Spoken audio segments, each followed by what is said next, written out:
আল্লাহ সমকক্ষ ভাবা, এটা হচ্ছে কি শিরক।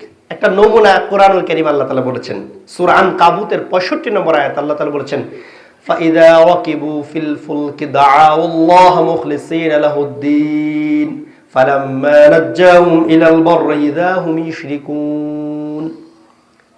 তোমরা যখন সাগরে নদীতে যখন জল ভাগে নৌকা লঞ্চ স্টিমার জাহাজ দিয়া যখন তোমরা পথ চলতে চলতে চলতে চলতে যখন উত্তাল সাগর নদী যখন মানে তোমাদেরকে গ্রাস করে, যখন সাগরের ঘূর্ণিঝড়ে তোমরা বিপদাপন্ন হও, বিপদে পড়ে যাও, তখন কি করো? মুখলিসিনা লাহুদ্দিন, কারে ডাকো?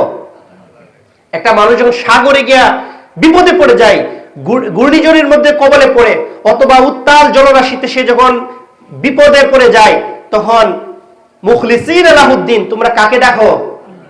যে আল্লাহকে বিশ্বাস করে না, নিজেকে নাস্তিক বলে পরিচয় দেয়, এমন ব্যক্তিও অবচেতন মনে আল্লাহরে ডাকে, বলে বাঁচাও। কে বাঁচাবে? তিনি কে? তিনি তো আল্লাহ। শুধু আল্লাহর ডাকে এরকম না, আল্লাহ বলছে কি ফাইদা রাকিবু ফিল ফুলকি দাআউল্লাহ মুখলিসিনা লাহুদ্দিন, তখন তোমরা খালেস ভাবে আল্লাহরে ডাকো। কিভাবে? একেবারে অন্তরের অন্তঃস্থল থেকে মনে প্রাণে বিশ্বাস করে এই কষ্ট থেকে, বিপদ থেকে, এই দুঃখ থেকে একমাত্র আল্লাহ ছাড়া কেউ বাঁচাতে পারবে না। তখন সে আল্লাহকে ডাকে কিভাবে? খালেস ভাবে।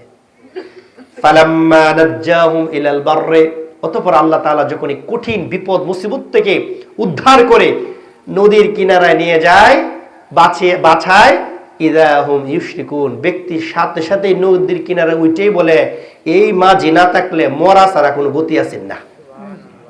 নাউজুবিল্লাহ। বলে কি বাপরে বাপ, এক্সপার্ট স্কিলড মানে সেইলর নাবিক, উনি যদি আজকে না থাকতো আর আমরা মাছে খাইতো, সাগরের পানিতে আমরা ভেসে যেতাম, আমাদের লাশও কেউ পাইতো না। মানে তখন সম্পূর্ণ প্রশংসা কার করতেছে? মাঝির। তারা বাঁচাইছে কে? আর প্রশংসা করছে কার? মাঝির। এই হলো শিরক। আমি ভাবলাম আমাকে বাঁচাইছেন কি? নাবিকে। কিন্তু বাঁচিয়েছেন কে? আল্লাহ। এই জন্যই ইসলামে জ্ঞান অর্জন করা ফরজ। জ্ঞান না থাকার কারণে সে বিশ্বাস করছে এবং মুখ দিয়ে প্রকাশ করছে যে তাকে মাঝি বাঁচিয়েছে। আর যদি তার ইসলামের যথার্থ জ্ঞান থাকতো তাহলে এই কথা বলতো, আলহামদুলিল্লাহ, আল্লাহ শুকরিয়া, আল্লাহ আমাদের কি কঠিন বিপদ মুসিবত থেকে উদ্ধার করে নিয়ে আসছে, ধন্যবাদ দেই আমাদের নাবিককে, মাঝিকেও, উনার বুদ্ধিদীপ্ত কৌশলের বদৌলতে আল্লাহ তাআলা আমাদেরকে উদ্ধার করছে। তাহলে মাঝিও খুশি থাকতো, আল্লাহ খুশি থাকতো। কি বুঝতে পারেন কথাটা? মাল্লাম ইয়াশকুরিন নাস লাম ইয়াশকুরিল্লাহ। যে ব্যক্তি মানুষের কৃতজ্ঞতা আদায় করতে পারে না, সে আল্লাহর কৃতজ্ঞতাও কি করতে পারে না?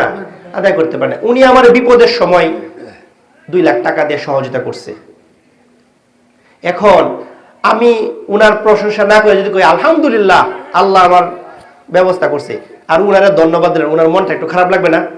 স্বাভাবিকভাবে খারাপ লাগে। আর যদি বলতাম আলহামদুলিল্লাহ, কঠিন বিপদের সময় আল্লাহ তাআলা আপনার মতো একজন বান্দাকে আল্লাহ আমাকে খেদমত করার সুযোগ দিচ্ছেন, এটা আল্লাহর বড়ই দয়া। কারণ ব্যক্তির মনের মধ্যে আল্লাহ তো দয়া সৃষ্টি করে দেয়। দয়া সৃষ্টি না করলে তার আপন ভাই, রক্তের ভাইও তার পাশে দাঁড়ায় না। আর কোন ব্যক্তির মনে যদি আল্লাহ দয়া, অনুগ্রহ, ভালোবাসা সৃষ্টি করে দেয়, দূরের কোনো খাতির নাই, সম্পর্ক নাই, কোথা থেকে আল্লাহ কিভাবে আপনাকে আপনার পাশে এনে তাকে দিয়ে সহযোগিতা করাবে, আপনি সেটা কল্পনা করতে পারবেন না। তাহলে যিনি মানুষের মনকে আপনার প্রতি, আমার প্রতি দয়াদ্র করে দেয়, তিনি কে? আল্লাহ। আল্লাহ কয়